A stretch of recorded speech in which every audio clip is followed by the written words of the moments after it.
જી આજે કઈ રીતનું રેલીનું આયોજન કરવામાં આવેલું હતું અને તેના વિરોધમાં આપણે બધાને સૌને ખબર છે કે પાછળ 6 મહિનાથી બાંગ્લાદેશમાં જે હિન્દુઓ રહે છે એ હિન્દુઓ પર નિરંતર જઘન્ય અપરાધ થઈ રહ્યો છે. ત્યાં બાંગ્લાદેશની જે સરકાર છે એ જે શેખ હસીના સરકારને ત્યાં પદમુક્ત કરીને લોકો હિન્દુ સમાજ ઉપર આક્રમણ કરે છે. ત્યાં એને પદમુક્ત તો કરી દીધો, પણ એને અગેન્સ્ટમાં આપણે હિન્દુ સમાજ જે ત્યાં લઘુમતી સમાજ છે એ લઘુમતી સમાજ ઉપર અત્યાચાર કરે છે, ત્યાં બલાત્કાર કરે છે, ત્યાં હિન્દુઓ જે રહેતા વેપારીઓ છે એને મારે છે, કપડાં ફાડીને રોડ રસ્તા ઉપર એને ફાંસી લગાવે છે, એને જઘન્ય તરીકેથી મારે છે. ત્યાં સમાજ બહુ એક એવી રીતે કહે છે એકદમ ડૂબાઈ ગયા સમાજ છે. એને સમાજને અહીંયાના જે હિન્દુ રહે છે, આપણે જ્યાં દેશમાં રહેતા હિન્દુ છે, હિન્દુસ્તાનમાં રહેતા જે હિન્દુ છે એ લોકોને સંબળ આપે અને એ લોકો સુધી એ વાત પહોંચાડવા માંગે છે કે જે હિન્દુસ્તાનમાં રહેતા જે હિન્દુ સમાજ છે એ એમને સાથે છે.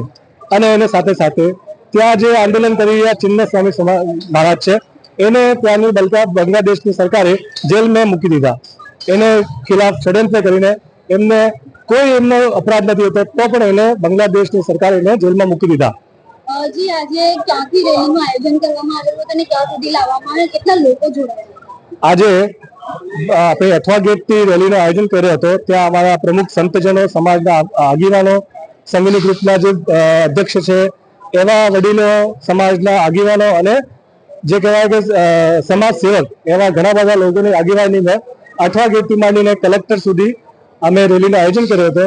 અને રેલીમાં મોટી સંખ્યામાં સુરતના હિન્દુ બંધુઓ એકત્રિત થયા હતા. જેમ કે રેલી જોતા લાગતો કે 10,000 જેવા લોકો અહીંયા ભેગા થયા હતા. જી આજે કલેક્ટરશ્રીને આ બાબતે આવેદનપત્ર પણ આપવામાં આવ્યું છે, તો આવેદનપત્ર આપ્યા બાદ આપણે શું કામગીરી આગળની પ્રક્રિયા?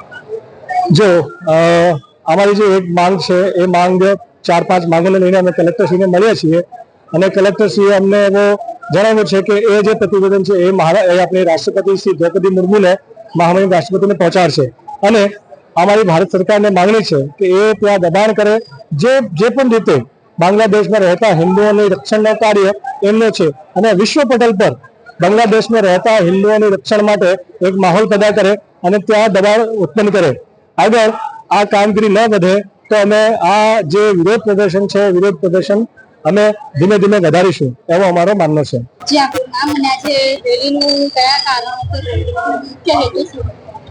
મારું નામ હરીશ પગારે છે. આજની રેલીનું મુખ્ય હેતુ એવું છે કે બાંગ્લાદેશની અંદર જે હિન્દુ લોકો પર જે અત્યાચાર થઈ રહ્યા છે વિધર્મીઓ દ્વારા ત્યાંના, એના વિરોધમાં આજે કલેક્ટરશ્રીને આવેદનપત્ર આપવા માટેની હિન્દુ હિત રક્ષા સમિતિ સુરત દ્વારા એક મહા હિન્દુ રેલીનું આયોજન કરેલું. અને ઉગ્ર માંગ છે કે ત્યાંના જે હિન્દુઓ છે એમને ખૂબ સારી સુરક્ષા મળે અને એ બધાને ન્યાય મળે, ને બને એટલું કે બધાને ભારતમાં પાછા આવવાનો પ્રયત્ન મળે એના માટેની માંગ છે.